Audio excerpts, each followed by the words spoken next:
Pemirsa, setelah memasang spanduk berisi wajah-wajah legislator Dapil Manggala Provinsi Sulawesi Selatan, warga Antang gelar aksi unjuk rasa pada Selasa siang. Kebersihan.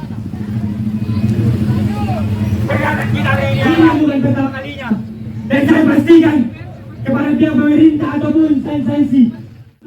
Warga Antang yang diwakili Aliansi Pemuda Antang gelar aksi unjuk rasa di sekitar jalan yang mengalami rusak parah pada Selasa siang. Aksi tersebut diikuti oleh ratusan warga Antang yang membawa tuntutan untuk perbaikan jalan Antang Raya dan perbaikan drainase.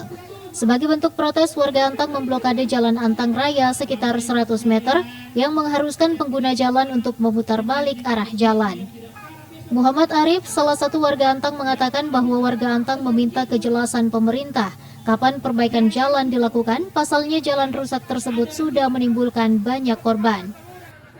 Tuntutan kami Pak cuma dua, perbaiki drainase, kemudian perbaiki jalanan ini yang rusak sekarang. Jelas di sini sudah banyak makan korban di sini Pak jalanan ini.